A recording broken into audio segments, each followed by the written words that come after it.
If you're new to fishing, spooling a spinning reel can feel like somewhat of a daunting task, just with how many different lines are out there. You have, braid, mono, fluorocarbon, but then not to mention all the brands also. You have Trilene, Power Pro, Suffix, Spider Wire. There's just a lot of them out there. And in this video, I'm gonna be bringing it down to the basics so that you guys are gonna understand my best practices to spooling a spinning reel with braided line. But I hope you guys can get some takeaways from it. We're gonna jump into it right away. Starting off, there's a few things we're gonna need. We need a backing line, which is a monofilament, doesn't matter the size. We need a braided line. I'm using 30-pound Power Pro, a scissors, and then just any old box you can find in your house. Okay, so our first step is going to be to grab your monofilament. What you're gonna do, now that we're ready to start putting the backing onto your reel, we're gonna take the end of our backing line through the first rod eyelet of your rod. Okay, this is important so that you don't get any line twist, because we want everything to be as straight as possible and as in line as we can. And then from there, we're just gonna tie an arbor knot on the spool here. And what you're gonna do, you're just gonna tie one overhand knot. Okay, you're gonna cinch that tight.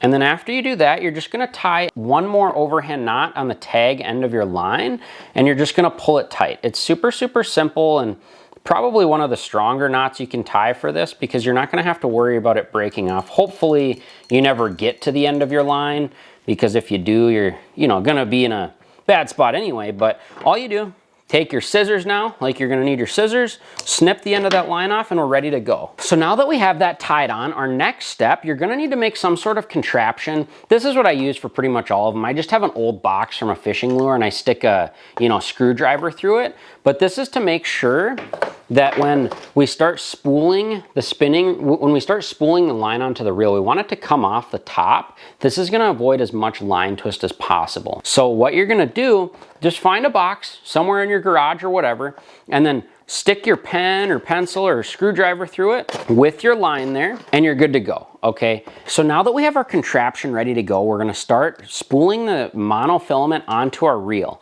Now, the most important thing here is to make sure that you put enough on so that you are able to reach the max capacity with your braid, because you don't want your reel to be underspooled. This can be an issue with a lot of people, because they don't put enough backing, or they don't use a backing line at all. And if you buy simply 100 yards of braided line and you start with that, you're not gonna have enough line, right? You wanna make sure, you're gonna have to eyeball it a little bit, but you wanna make sure that you get at least, 100 yards or so of your backing line on here before you even think of putting on your braid, because this is gonna make sure that you have just the right amount of line on your reel. Okay, so we're gonna start reeling. Now what you wanna do, put your hand about halfway up and you're gonna wanna grab the line. I'd recommend doing it with like a rag or a paper towel or something so that you don't burn your fingers, but just for the sake of this video, I'm just gonna do it with my fingers. Hopefully I don't burn them. But you wanna keep constant pressure on the line at all times, because if you don't, this is gonna lead to a lot of line twist. Now you don't want this. Now if there's line twist on the reel, that's a problem. If there's line twist in the line before it gets onto the reel, it's okay. It just means that it's at the end of the line and hopefully not on the reel, right? So this should eliminate about as much line twist as possible, as long as you keep that constant pressure on your line the whole entire time. You never want to let off of it. And we're just going to start going here, and you're going to know when enough is enough, because you can kind of just look at it and eyeball it, and that's what we're doing here. So we're just going to start reeling and keep her going, and just make sure that you keep that pressure on, because if you let off of it at some point, it's gonna let a lot of that twist go right onto your reel, and then you could have problems in the future. So just make sure you keep that constant pressure. I have my line directly in front of me so that everything's in line and we're not gonna get any crookedness or anything like that. We're gonna finish spooling the backing on this guy, and then we're gonna get over to the braid, so stay tuned. This is roughly what your spool should look like at this point. A little bit less, give or take. You could add a little bit more or less. It's kind of up to you, but you should look for about this much line. A little bit less than half is probably ideal, just so you do have enough room to get the rest of your braid on there, but that's what you want to shoot for. Now we're going to put the braid on. Okay, so now we're ready to start spooling our line, and it's very, very simple. We're going to start with a uni knot. And if you don't know how to tie a uni knot, I'm gonna show you.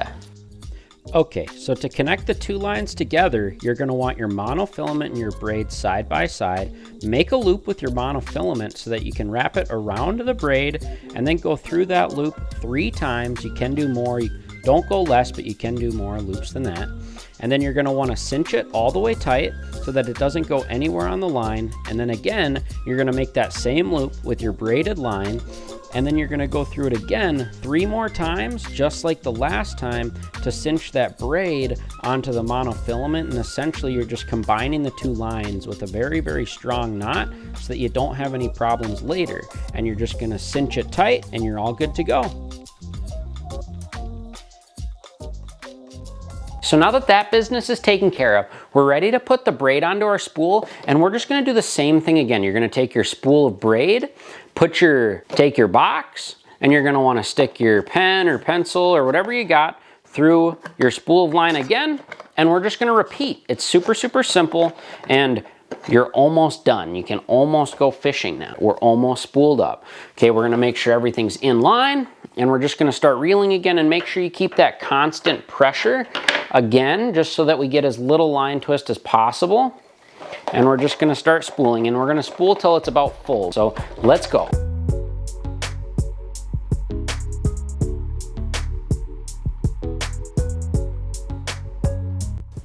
And that's it.